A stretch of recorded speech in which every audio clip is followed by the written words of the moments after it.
Hello guys, good evening to all of you. My name is Santosh Kumar और आज हम कोई क्वेश्चन नहीं करेंगे एक्सरसाइज के। आज हम क्लास 10th की जो थ्योरम है, थ्योरम 6.1, जिसको पर में 6.1 भी बोलते हैं, बीपीटी भी इसी को बोलते हैं। बीपीटी की फुल फॉर्म है बेसिक प्रोपोर्शनैलिटी थ्योरम, आधारभूत समानुपातिकता प्रमेय या थेल्स प्रमेय। थेल्स प्रमेय, थेल्स थ्योरम भी इसी को कहते हैं। आज हम इसको प्रूफ करेंगे। क्या करेंगे? प्रूफ करेंगे कि आखिर कैसे होती है। आगे इस पे 6.2 में सवाल हैं, लेकिन आज हम प्रूफ करेंगे। पेपर में 5 नंबर का आता है, 5 से 6 नंबर का आता है, तो ये करना बहुत जरूरी है। How to proof? क्या कहती है ये थ्योरम? यदि किसी त्रिभुज की एक भुजा के समांतर अन्य दो भुजाओं को भिन्न भिन्न बिंदुओं पर प्रतिच्छेद करने के लिए एक रेखा खींची जाए, तो ये अन्य दो भुजाएं एक ही अनुपात में विभाजित हो जाती हैं।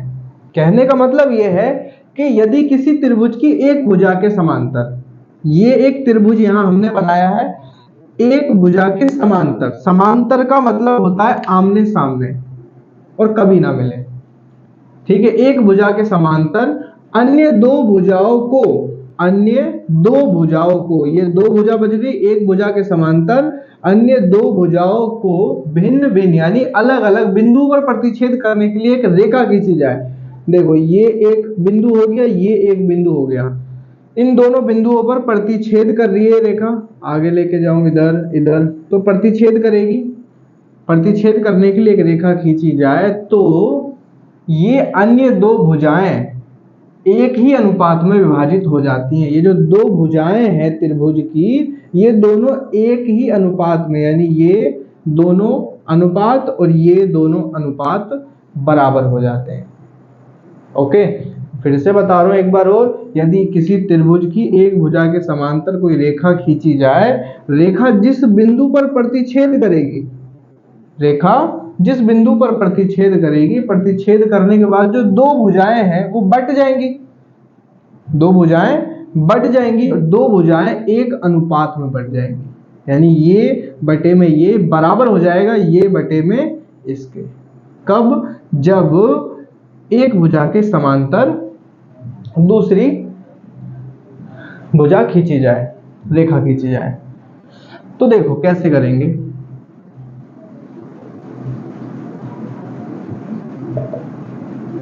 दिया है हमें सवाल में, दिया सिर्फ इतना है कि ये जो DE है समांतर है BC के, DE समांतर है BC के। ये 11 सिंबल है समांतर का। समांतर माने आमने सामने और कभी ना मिले। आगे जाकर के हमें सिद्ध क्या करना है, इसमें पूरा लिखेंगे स्टेप बाय स्टेप, तभी आपको फुल नंबर मिलेंगे, फुल मार्क्स मिलेंगे। सिद्ध करना है, सिद्ध क्या करना है? AD बटे में DB, AD बटे में DB ये बराबर है AE बटे में AE बटे में EC।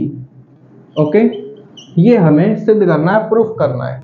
अब ये सिद्ध ऐसे तो होगा नहीं आसानी से, इसके लिए हमें थोड़ी सी रचना करनी पड़ेगी, कंस्ट्रक्शन। रचना ये करनी है कि AD पर E से एक लंब डाल देते हैं और एक लंब डाल देते हैं AE पर। इसको हमने नाम दे दिया ABCDE, इसको F नाम दे दिया, इसको G नाम दे दिया। B को E से मिलाया और D को C से मिलाया। ओके, ये हमने क्या कर दी, इसमें रचना कर दी। लिख देंगे इसको, जो भी रचना करते हैं हमेशा लिखते हैं, और रचना को ना हम डॉट डॉट से दिखाते हैं। तो आप भी यहाँ इसको डॉट डॉट से दिखा दीजिए, थोड़ा सा अच्छा बेहतर लगे देखने में। ओके, मान के चलते हैं ये डॉट डॉट से हमने इसको दिखा दिया। ओके, तो रचना हमने करी है। DF या EG लंब खींचा AD पर, ठीक है। AD पर लंब खींचा हमने EG, ओके, कोमा, और AE पर लंब खींचा DF, ठीक है। उल्टा लिख रहे हैं, ऐसे लिखते हैं। EG लंब है AD पर, EG लंब है AD पर, और DF लंब है किस पर, AE पर। लंब का मतलब है 90 डिग्री का कोण बन रहा है, ये लंब गिर रहा है, ठीक है, ये लंब है। ओके, उसके बाद हमने B को E से, D को C से मिलाया, B को E से व D को C से मिलाया, ज्वाइन कर दिया हमने। ओके, कोई दिक्कत नहीं है। अब एक बेसिक सी चीज बताता हूँ।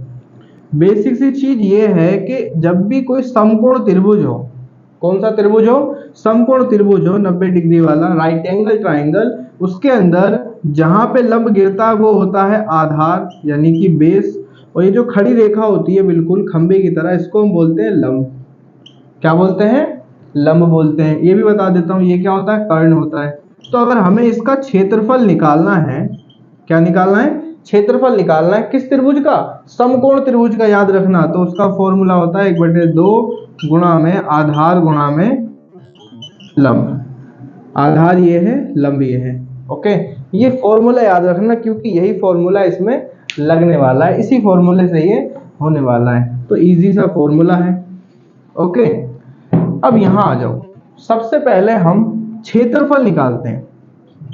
त्रिभुज ADE का क्षेत्रफल, ADE कहाँ है, ये रहा, ADE का क्षेत्रफल। देखो इसी का मैं क्यों निकाल रहा हूं क्षेत्रफल, रीजन बताता हूं। हमें सिद्ध करना है AD बटे में DB।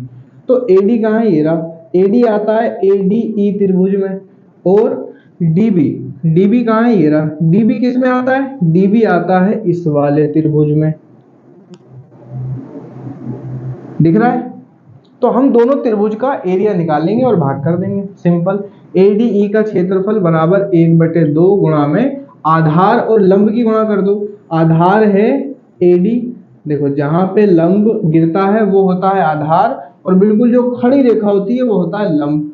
आधार है AD, लंब है EG, AD गुणा में EG। इसको एक समीकरण 1 नाम देके छोड़ देंगे। इसी प्रकार से अब हम निकालेंगे त्रिभुज नीचे वाला। अब हमें AD के बटे में क्या लाना है, DB लाना है। तो DB किस त्रिभुज में आ रहा है, इस त्रिभुज में आ रहा है। इस त्रिभुज का क्षेत्रफल निकालेंगे, DBE का क्षेत्रफल। त्रिभुज DBE का क्षेत्रफल, फॉर्मूला वही 1/2 गुणा में आधार गुणा में लंब। अब देखो आधार क्या है यहाँ पे, आधार तो हम ले लेंगे इसको BD को, और लंब गलती से भी ये ED मत ले लेना। क्यों, रीजन बताता हूं, देखो समझो। क्यों नहीं लेंगे हम इसको, क्योंकि ये लंब है ही नहीं। क्यों नहीं है लंब, ये लंब इसीलिए नहीं है क्योंकि ये लंब थोड़ी, ये तो मतलब ऐसे है ना, कुछ इस तरह से त्रिभुज बन रहा है ये। अब लंब तो डॉट डॉट डॉट करके ये जो आगे गया हुआ है लंब तो ये है, लंब ध्यान से देखना, लंब क्या है, आगे वाला है। ये तो एक तिरछी रेखा है इसकी तरह। अब ये इसको मैं ऐसे करके यूं लाऊंगा, इसको ऐसे बढ़ाऊंगा, तब ये लंब होगा ना। आ रहा समझ में, आ रहा नहीं आ रहा। तो लंब जो है याद रखना, ये लंब नहीं है। लंब इसको जब आगे बढ़ाएंगे लंब ये होगा, यानी EG ही लंब होगा, ठीक है, ED लंब नहीं होगा। ओके, ये जो है ये तिरछी रेखा है। कैसी रेखा है, तिरछी। ये भी कैसी रेखा है, तिरछी रेखा है। तिरछी रेखा कभी लंब नहीं होती है। तो आधार हम ले लेंगे इसको BD को, ठीक है, या इसको आप DB बोलो, और गुणा में लंब क्या है, EG। इसको समीकरण 2 नाम दे देंगे, ठीक है। EG ये क्या है, लंब है। ओके, इतनी बात समझ में आ रही है। अब कुछ नहीं करना, समीकरण 1 को 2 से भाग कर देंगे। समीकरण 1 को 2 से भाग करने पर इसको इससे भाग करेंगे। त्रिभुज ADE का क्षेत्रफल बटे में त्रिभुज DBE का क्षेत्रफल। ओके, और इस तरफ हम किसको भाग कर देंगे, 1/2 गुणा में AD गुणा में EG और इसके बटे में 1/2 गुणा में DB गुणा में EG। कोई दिक्कत नहीं है, 1/2 से 1/2 ऊपर नीचे कट गया, EG से EG भी कट गया।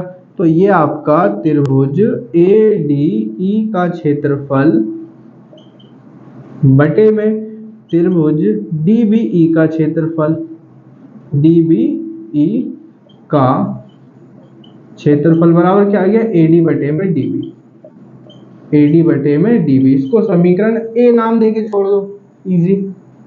ओके, कोई दिक्कत नहीं है। इस साइड वाला तो हमारा आ चुका है, AD बटे में DB। ओके, अब हमें AE बटे में EC लाना है। अब ये कहाँ है, ये भी देखो इसी में है, ये देखो AE ये रहा और EC ये रहा। फिर से क्या करेंगे, ADE का क्षेत्रफल निकालेंगे। AE को लाने के लिए हम त्रिभुज ADE का क्षेत्रफल निकालेंगे और EC लाने के लिए अब हम ये वाला त्रिभुज ले लेंगे। कौन सा वाला, ये वाला। ओके, यानी ये वाला त्रिभुज DEC ले लेंगे। करते हैं फिर से वही, त्रिभुज ADE का क्षेत्रफल क्या आएगा, 1/2 गुणा में आधार। अब ये लंब गिर रहा है, देखो इसको आधार ले लेंगे, आधार मान लेंगे, AE को आधार मान लेंगे और लंब हो जाएगा DF, AE गुणा में DF। ओके, कोई दिक्कत नहीं है, AE गुणा में DF। इसको आप समीकरण 3 नाम दे दो। इसी प्रकार से त्रिभुज, अब EC लाना है, EC हमारा इस वाले त्रिभुज में है। ओके, कोई दिक्कत नहीं है। त्रिभुज DEC का क्षेत्रफल, त्रिभुज DEC का क्षेत्रफल बराबर 1/2 गुणा में आधार। अब देखो इसमें भी सेम उसी प्रकार से, जब इसका क्षेत्रफल निकालेंगे तो आधार तो होगा हमारा ये, ठीक है, EC होगा और लंब क्या है, लंब DF लेंगे। इसको लंब नहीं मानेंगे हम, ओके, हम इसको लंब नहीं मानेंगे, लंब इसको मानेंगे, याद रखना, क्योंकि लंब का निशान यहां बन रहा है ना कि यहां बन रहा है। ओके, तो EC हम आधार ले लेंगे, आधार है, आधार तो वैसे पूरा है लेकिन हम EC लेंगे और DF हमारा लंब हो जाएगा। तो ये हो जाएगा हमारा EC गुणा में DF। समीकरण 4 नाम दे दो इसका। अब क्या करेंगे, फिर से वही समीकरण 3 को 4 से भाग कर दो। समीकरण 3 को 4 से भाग करने का, भाग कैसे करेंगे हम, बिल्कुल पीछे की तरह जैसे अभी यहाँ पे किया। ADE का क्षेत्रफल, DEC का क्षेत्रफल, त्रिभुज ADE का क्षेत्रफल बटे में त्रिभुज DEC का क्षेत्रफल। ओके, बराबर 1/2 गुणा में AE गुणा में DF है, AE गुणा में DF है और इसके बटे में 1/2 EC गुणा में DF है, 1/2 गुणा में EC गुणा में DF है। कोई दिक्कत नहीं है, इतने में कोई दिक्कत नहीं है। यहाँ पे भी फिर दोबारा से 1/2 से 1/2 कट गया, DF से DF कट गया। तो ये हमारा त्रिभुज ADE का क्षेत्रफल बटे में त्रिभुज DEC का क्षेत्रफल बराबर क्या आ गया, AE बटे में EC आ गया। ठीक है, कोई दिक्कत नहीं है। अच्छा, अब देखो ध्यान दो, ADE का क्षेत्रफल बटे में DEC का क्षेत्रफल, यहां पे आ जाओ, ADE का क्षेत्रफल बटे में DBE का क्षेत्रफल। देखो ADE और ADE तो बराबर है, ठीक है, मुझे ये दोनों साइड बराबर दिखानी है ना, तो ये एंगल तो बराबर है ऊपर वाला, नीचे वाला लेकिन बराबर नहीं है। DBE आ रहा है, यहाँ DEC आ रहा है। अगर मैं दोनों को DBE कर दूं तो ये पूरा का पूरा सेम हो जाएगा, वही पूरा का पूरा सेम यहाँ हो जाएगा और ये इसके बराबर है, बिल्कुल वही इसी के बराबर है, तो ये दोनों बराबर हो जाएंगे। हो जाएंगे नहीं हो जाएंगे? तो ये कैसे होगा, देखो, चूंकि ये जो DEC का एरिया और ये DBE, एरिया ऑफ DBE बराबर है हमारा किसके, कि DBE और DEC, एरिया DEC ये दोनों बराबर है। ओके, कैसे? अब मैं आपको थोड़ा सा ना क्लास 9th में लेके चलता हूँ। क्लास 9th में क्या था, देखो DBE कहाँ है, DBE यानी इस वाले त्रिभुज की बात हो रही है, क्लियर है। DEC कहाँ है, DEC यानी इस वाले त्रिभुज की बात हो रही है, दिख रहा है, यानी कि ये वाला त्रिभुज और ये वाला त्रिभुज, इन दोनों त्रिभुजों की बात हो रही है। और ये दोनों त्रिभुज अगर ध्यान से देखो तो एक ही आधार पे बन रहे हैं, यानी इसी लाइन पे ये वाला त्रिभुज भी है DBE इसी आधार पे है, और DEC ये वाला त्रिभुज भी इसी आधार पे है कि नहीं बताओ? है, बिल्कुल है। और 9th क्लास में यही तो एक थ्योरम है, कॉन्सेप्ट है, एक ही आधार पर बने त्रिभुज का क्षेत्रफल बराबर होता है। तो ये लिख देंगे हम, ओके, ये क्या कर देंगे, हम लिख देंगे। ध्यान से इसको जरूर लिखना, क्योंकि ये क्यों बराबर, ये इसलिए बराबर है, एक ही आधार पर बने त्रिभुज का क्षेत्रफल बराबर होता है। एक ही आधार पे बन रहे, यानी इसी आधार पे बन रहा है DBE और DEC, ये दोनों एक ही आधार पे बन रहे हैं, इसीलिए दोनों क्षेत्रफल क्या हो गए, बराबर हो गए। यानी कि जो DEC है, DEC किसके बराबर है, DBE के बराबर है। तो मैं DEC की जगह पे DBE लिख दूंगा, यानी कि त्रिभुज ADE बटे में त्रिभुज DEC। DEC की जगह पे मैं लिख दूंगा DBE, ठीक है। ADE का क्षेत्रफल चल रहा है ऊपर, और बटे में ये मैंने DEC की जगह पे क्या लिख दिया, DBE लिख दिया। क्यों लिख दिया, क्योंकि दोनों बराबर है, दोनों एक ही आधार पर बन रहे हैं, ताकि ये दोनों सेम आ जाए, ठीक है। कंपेयर कर ले हम, बराबर, और ये तो ऐसी का ऐसी है, AE बटे में EC।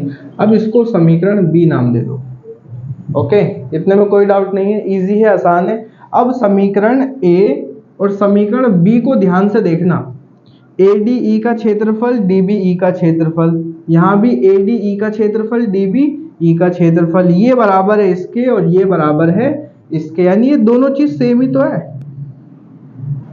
ध्यान से देखो,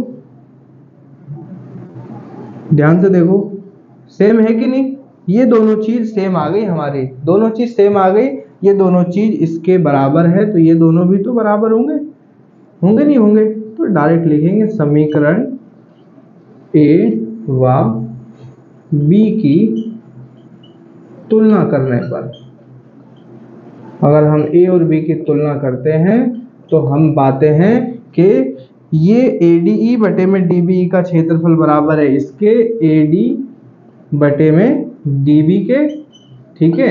और यही चीज ADE बटे में DBE का क्षेत्रफल बराबर है AE बटे में EC के, तो ये दोनों आपस में क्या हो जाएंगे, बराबर, AE बटे में EC। और यही हमें प्रूफ करना था, हेंस प्रूव्ड। ओके, देख लो, नोट कर लो, वीडियो की क्वालिटी बढ़ा लेना, ठीक है। और कुछ भी समझ नहीं आया तो आप कमेंट कर सकते हो, पीछे से रिवाइज करके देख सकते हो, ठीक है। यही था, बहुत आसान है, पेपर में 5 नंबर में आती है। समझ आई हो तो चैनल को सब्सक्राइब कर लो। Thank you so much, Ram Ram.